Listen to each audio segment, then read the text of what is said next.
Hi guys, how are you today? You are cordially welcome to our channel.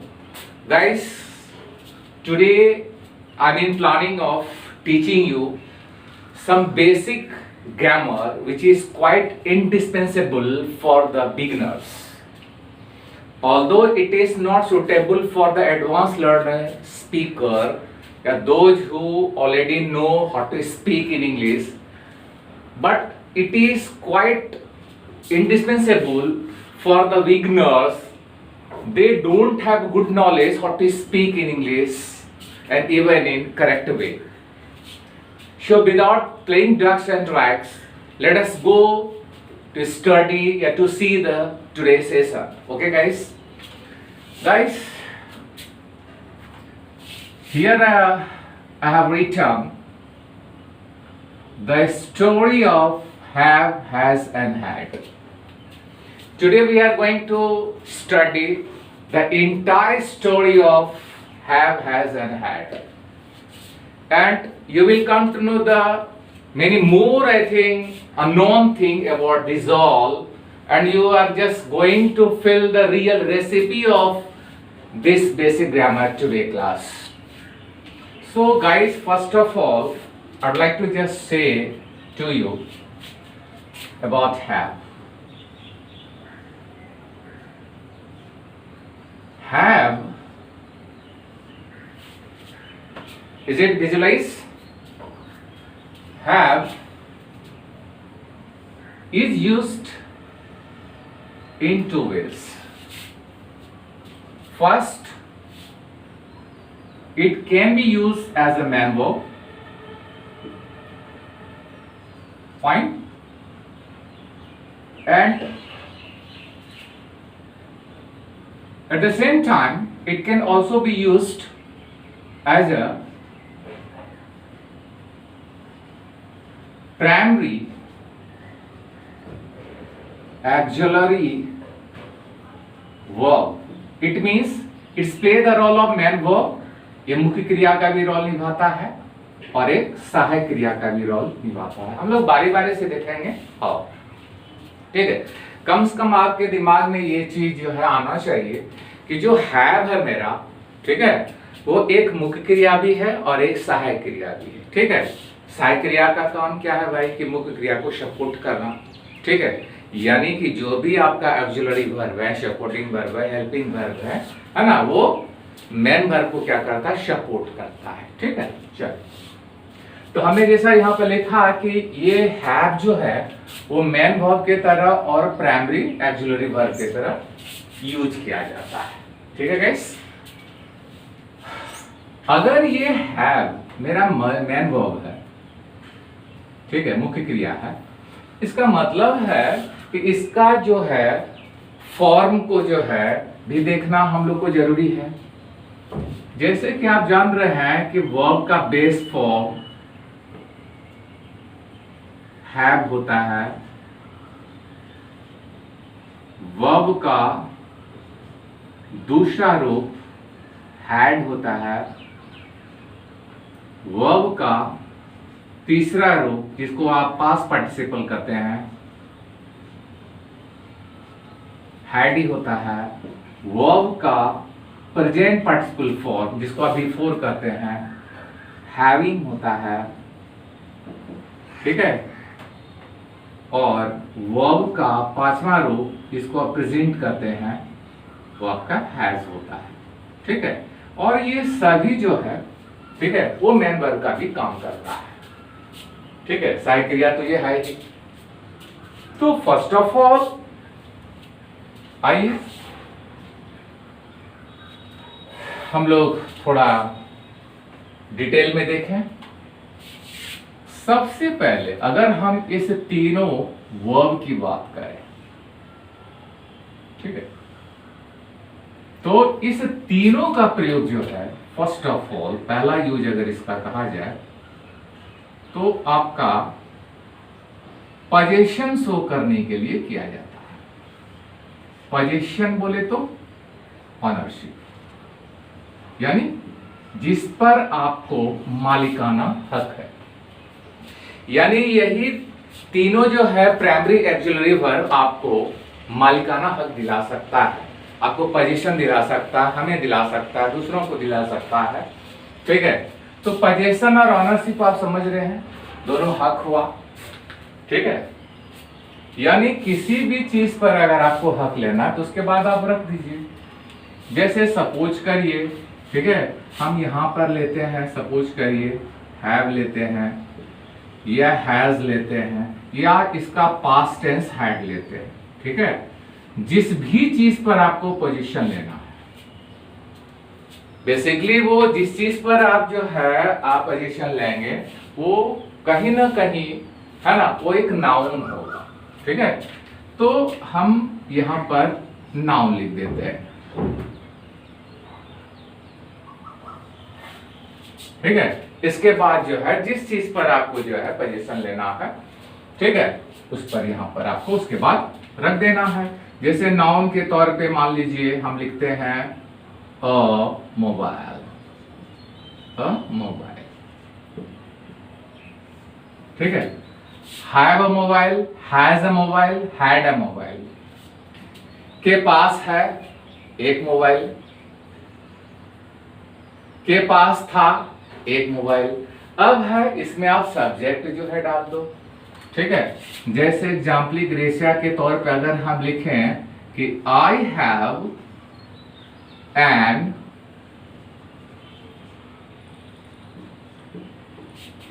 Android mobile, मेरे पास एक Android mobile है। इसका मतलब है कि इस एंड्रॉयड मोबाइल पर, ये जो मेरा एंड्रॉयड मोबाइल है, इस पर हक, इस पर पोजीशन किसने दिलाया? तो ये हैव ने दिलाया।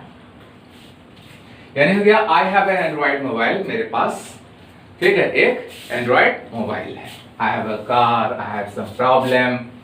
ठीक है,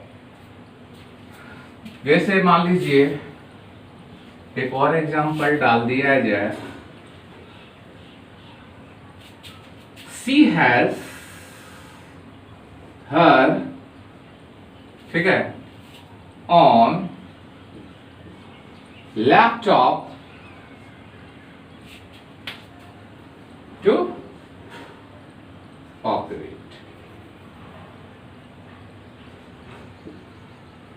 उसके पास अपना लैपटॉप है ऑपरेट करने के लिए, चलाने के लिए। फिर यहां पर देखिए इस लैपटॉप पर ये जो नाउन है, इस पर अधिकार किसने डलवाया, दिलाया? वो है हैज आपका। ठीक है, और हैड जो होता है आप जान रहे हैं, वो था, यानी मेरे पास था। ठीक है,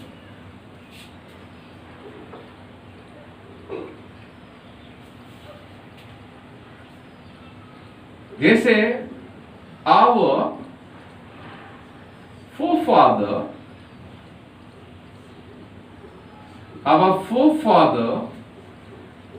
had a lot of property। हम लोग के पास, माफ करेंगे, हम लोग के फोर फादर के पास, जो हमारे पूर्वज हैं, जो हमारे एंसेस्टर है, उनके पास ढेरों सारा संपत्ति था या थी। ठीक है, अवर फोर फादर के पास। तो आप यहां पर देख रहे हैं कि जो मेरा हैव है, हैज है और हैड है, वो हम लोगों को क्या कर रहा है, पोजीशन दिला रहा है। ठीक है, ओके, ये बहुत ही सिंपल सा बात हो गया। अगर आप इसका निगेटिव करते हैं, सपोज करिए कुछ निगेटिव का एग्जांपल हम देख लें। Let's see some example of negative. ठीक है, तो निगेटिव में आपको क्या करना है? पहला तो आप याद रखेंगे कि आप हैव, हैज और हैड के साथ आप डायरेक्ट नॉट का प्रयोग कर दें।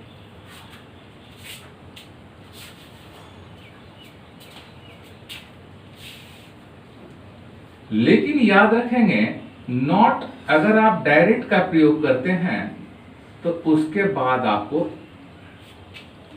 एनी का प्रयोग करना जरूरी हो जाता है।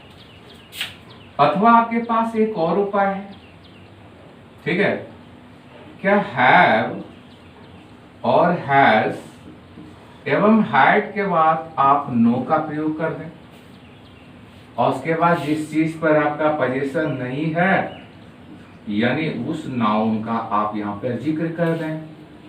लेकिन एक चीज याद रखेंगे स्टूडेंट, ठीक है, कि जब आप नो का प्रयोग करते हैं तो नो के साथ जो एनी है वो पॉसिबल नहीं है, इट्स नॉट पॉसिबल, ठीक है। नो एनी का प्रयोग ये एक गलत वाक्य होगा, ठीक है। बाद में हम लोग जो है जब एडवांस ग्रामर अध्ययन करेंगे, ठीक है, तो डिटेल में जाएंगे कि नो एनी क्यों नहीं होता है, ठीक है। चलिए अभी हम लोग बिल्कुल ही एकदम बेसिक थिंग पढ़ रहे हैं, ठीक है। चलिए नो एनी का प्रयोग नहीं करना है। अच्छा, दूसरा जो है आप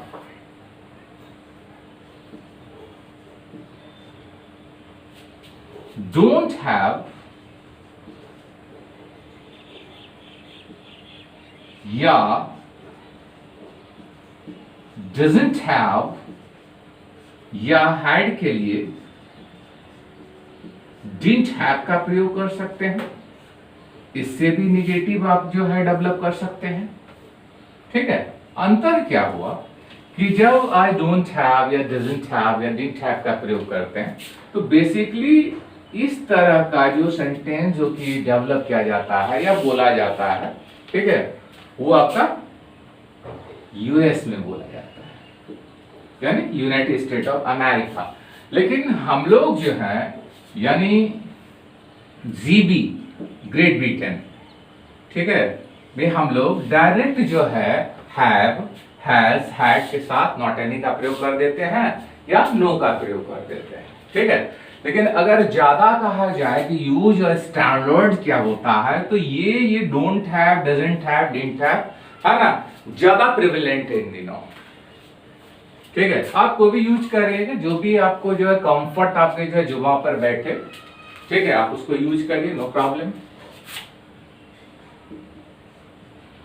जैसे हम एक एग्जांपल लिखें कि right now I don't have any money. अभी मेरे पास कुछ भी पैसे नहीं है, इट मीन्स कुछ भी पैसे पर आपको अधिकार नहीं है, you are quite need. Right now I don't have any money. अथवा आप लिख सकते थे राइट नाउ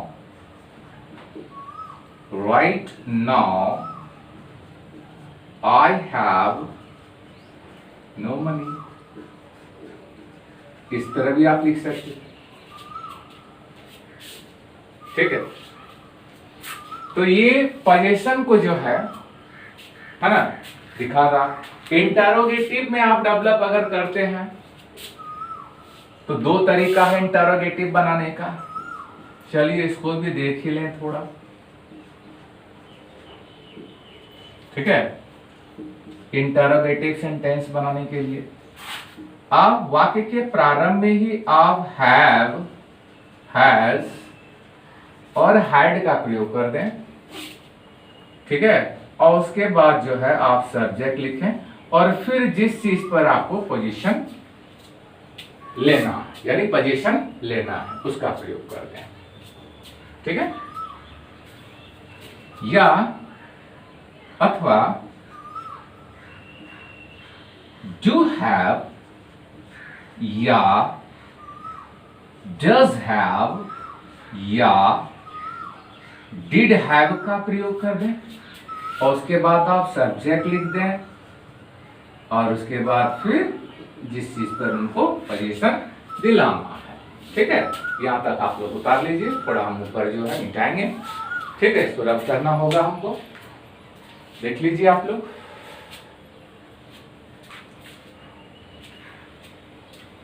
ठीक है, चलो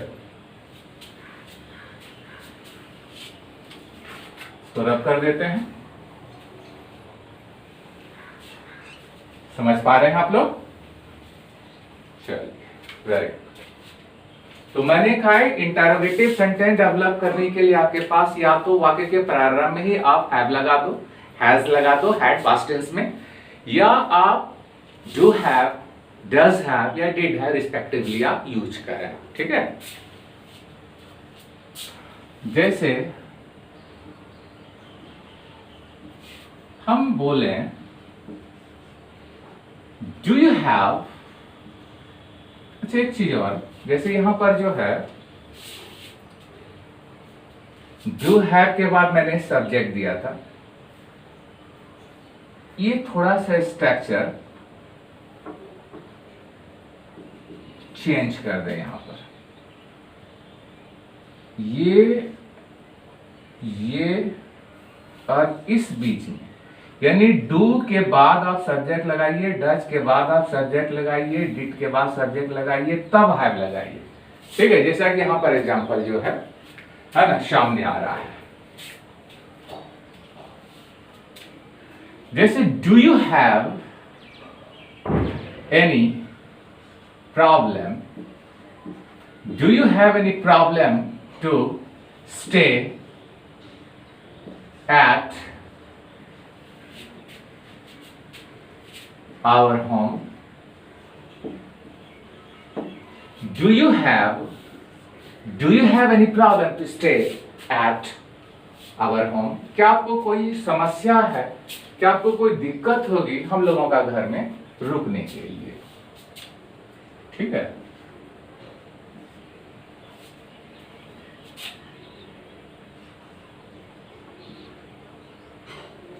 Has Rahul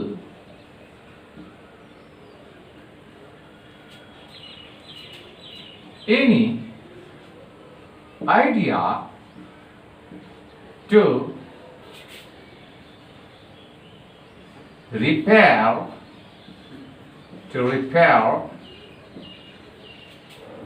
this valve?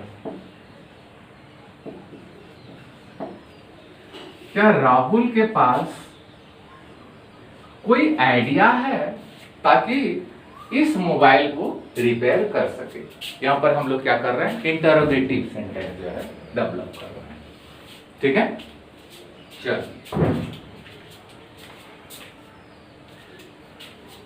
ये इंटरोगेटिव भी हम लोग जो है लर्न कर चुके हैं। आई होप कि आपको कहीं दिक्कत नहीं हो, बिल्कुल ये सिंपल सा पैटर्न आज हम लोग पढ़ रहे हैं मजे से। ठीक है, धीरे धीरे हम लोग चलेंगे। ये तो हो गया हैव का पहला जो है प्रयोग आपने देखा। ठीक है, कि ये एक पोजीशन को शो कर रहा है, यानी अधिकार दिला रहा है, और इसी का जो सिबलिंग है हैज और हैड वो भी सेम काम करता है। हैड जो है वो पास्ट में यूज करता है। दूसरा क्या करता है, ठीक है, कि थोड़ा सा डिटेल कर देते हैं। चलिए, ये जो मेरा हैव है यह हैज है और हैड है। ठीक है, क्योंकि मैंने क्या कहा था आपको, हैव हैज हैड एक जो है प्राइमरी ऑक्सिलरी वर्ब भी है, और प्राइमरी ऑक्सिलरी वर्ब अगर है तो ये मेन वर्ब को सपोर्ट करेगा, और ये कौन सा मेन वर्ब को सपोर्ट करेगा, तो वर्ब का तीसरा रूप यानी पास्ट पार्टिसिपल फॉर्म को सपोर्ट करेगा ये। ठीक है, और ये बनाएगा कौन सा टेंस, तो ये परफेक्ट टेंस को जो है क्रिएट कर देगा, जनरेट कर देगा परफेक्ट टेंस को। परफेक्ट क्या होता है, एकदम काम हो जाएगा, परफेक्ट डन हो जाएगा आपका। ठीक है, अगर हम इस दोनों की बात करें तो ये आपका प्रेजेंट परफेक्ट को जो है, पास्ट परफेक्ट टेंस को जो है ये डेवलप करेगा कौन, हैव और हैज, और हैड जो है आपका पास्ट परफेक्ट को डेवलप करेगा।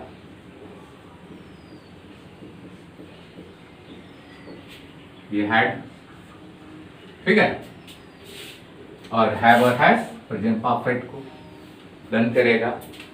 हैज और हैव के मदद से जो भी आप टेंस को डेवलप करेंगे वो बिल्कुल भी परफेक्ट होगा, यानी अभी अभी वो काम हुआ है, ठीक है। और हाइट से जो है वो भूत की बात हो जाएगी, लेकिन वो भी भूत में एक समय जाकर वो समाप्त हो जाएगा। बेटर होगा हम लोग थोड़ा इसका इलस्ट्रेशन देखें।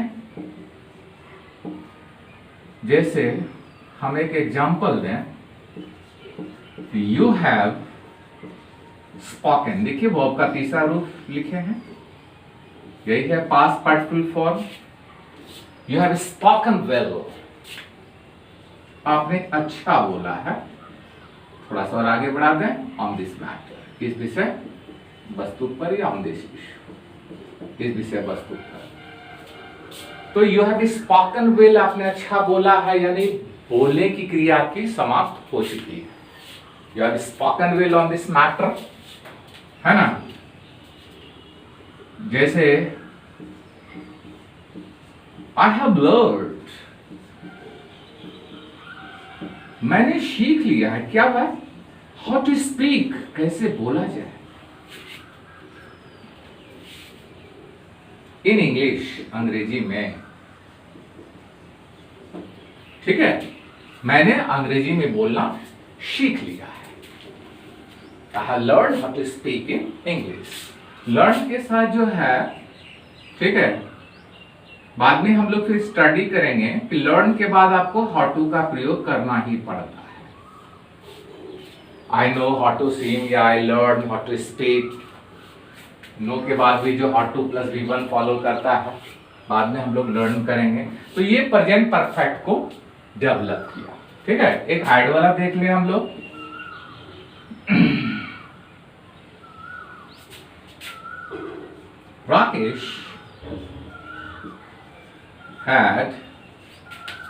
Rakesh had already taken his meal. Meal means भोजन, आहार। राकेश ने अपना भोजन पहले ही ले चुका था, ऑलरेडी ले चुका था, ठीक है। बाद में हम लोग फिर एडवांस में पढ़ेंगे कि इस तरह जो है, जैसे कि अब हैड प्लस जो है पास्ट पार्टिसिपल फॉर्म का यूज करते हैं, उसके लिए 2 क्लाउज चाहिए, ठीक है। तो अभी हम आपको ज्यादा जो है मतलब कॉम्प्लेक्स नहीं करेंगे, बिल्कुल ही सिंपल में लेकर चल रहे हैं, ठीक है। और बस एक जरिया जो है स्टैंड बाय किया गया है, ठीक है, कि धीरे धीरे हम लोग लर्न करें उस चीज को। तो हमने देखा कि पहला जो है हैव, हैज और हैड एक पोजीशन को ले रहा था, यानी पोजीशन को शो कर रहा था, ठीक है। और दूसरा जो है मैंने हैज, हैव, हैड के बारे में क्या देखा कि ये आपका परफेक्ट टेंस को डेवलप कर रहा है। हैव और हैज जो है वो प्रेजेंट जो है परफेक्ट को डेवलप कर रहा है। हैड आपका जो है पास्ट को जो है यानी पास्ट परफेक्ट को डेवलप कर रहा है, ठीक है। एक और हम लोग देखते हैं, फिर आज हम इतना ही जो है फिर कल देखते हैं। तीसरा जो हम लोग यूजेस क्या सीखेंगे, यूजेस नंबर 3 ऊपर हम थोड़ा सा रद्द कर लेते हैं पर क्लियर आपको समझ में आएगा। चलिए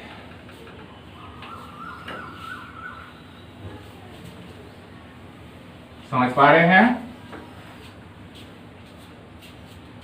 अभी हम लोग क्या स्टडी किए थे गाइस, हैज, हैव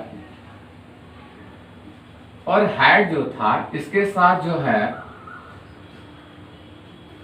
अगर आप वर्ब का तीसरा रूप डालते हैं तो ये परफेक्ट टेंस को शो करता है। बट अब हम लोग वो जो है लर्न करने नहीं जा रहे हैं, अब हम लोग इसके साथ डायरेक्ट जो है इनफिनाइट वर्ब को रखेंगे। देखते हैं स्ट्रक्चर क्या मोड़ लेती है। इन शॉर्ट हम आपको जो बताना चाहेंगे, जो इन्फिनिटिव वर्ब होता है गाइस, वो 2 प्लस वर्ब का मूल रूप होता है, ठीक है। अभी हम लोग इतना ही देखेंगे कि आपको हैव, हैज और हैड के साथ 2+V1 डाल देना है। ठीक है, तो जैसे ही आप इस तीनों के साथ इंफिनिटिव को जो है डालिएगा तो ये कहीं न कहीं एक प्रेशर को शो करेगा, ये एक प्रेशर को शो करेगा, या तो कहिए एक कंपल्शन को शो करेगा, या तो दबाव शो करेगा या तो मजबूरी। ठीक है, कोई दिक्कत? चलो वेरी गुड। अब दबाव और मजबूरी क्या है भाई, यानी प्रेशर और कंपल्शन क्या है, तो थोड़ा सा और डिटेल चलते हैं। जैसे सपोज करिए अब हम लोग के पास हैज टू प्लस V1 आ गया है, या हैव टू प्लस V1 आ गया है, और हैव टू प्लस V1 आ गया है। ये देख रहे हैं 2+V1 2+V1 2+V1, क्या ये इंफिनिटिव है जो मैंने यहां पर लिखा है। ठीक है, और मैंने कहा कि ये प्रेशर और कंपल्शन को शो करता है। और थोड़ी देर पहले हम लोग क्या अध्ययन किए हैं, जो हैव और हैज होता है वो जो है प्रेजेंट होता है, यानी कैसा प्रेशर शो करेगा, हैज और हैव वो वर्तमान का प्रेशर शो करेगा, और हैड जो है वो आपका भूत यानी पास्ट का प्रेशर शो करेगा। ठीक है, तो हैज टू और हैव टू जो है ये कुछ इस प्रकार का सिंबल हिंदी में जो है आएगा, जैसे पढ़ता है, या समटाइम्स आप देखेंगे ना है, पढ़ता है, पढ़ती है ना, etc यानी etcetera.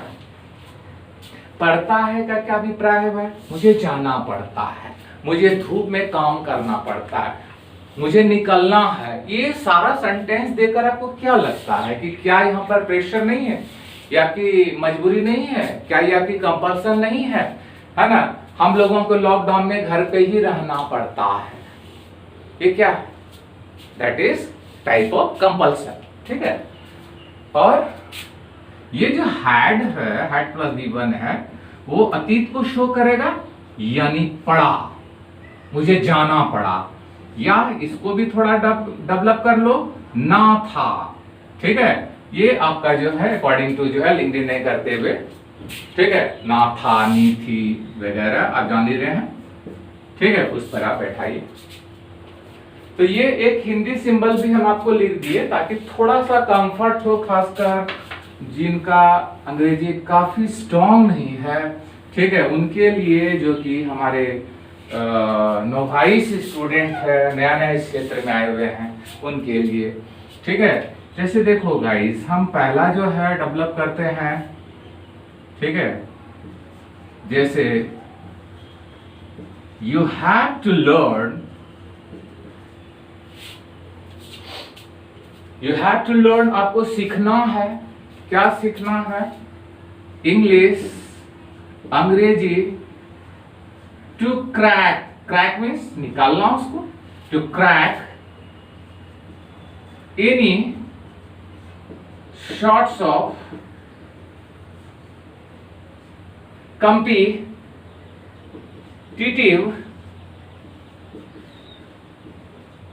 Exams. You have to learn, आपको सीखना है Angrezi, to crack any sort of competitive exam. ठीक है, एनी सॉर्ट्स ऑफ मीन्स क्या होता है, किसी भी प्रकार का, कि अगर किसी भी प्रकार का प्रतियोगी परीक्षा में जो है ना, अगर आपको जो है क्रैक करना है तो भैया आप अंग्रेजी सीख लो, यानी सीखना ही है ना। एक और देखते हैं,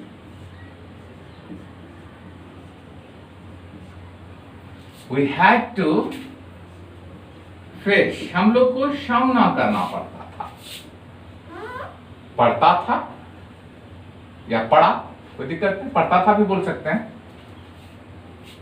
We had to face the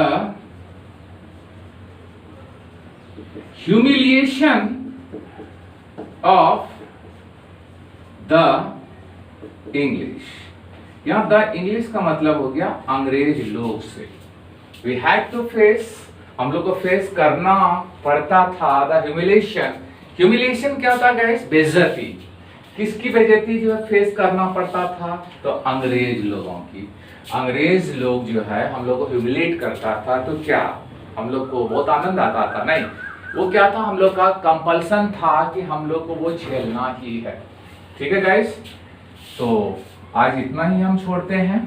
ठीक है, फिर कल जो है, ठीक है, इस सेशन को आगे बढ़ाया जाएगा और धीरे धीरे अब हम लोग लर्न करेंगे। ठीक है, आप लोग को वीडियो अच्छा लगे तो थोड़ा अपने मित्र के बीच शेयर भी करते रहें और मेरे को बूस्ट करने के लिए थोड़ा लाइक भी करें। चलिए, धन्यवाद।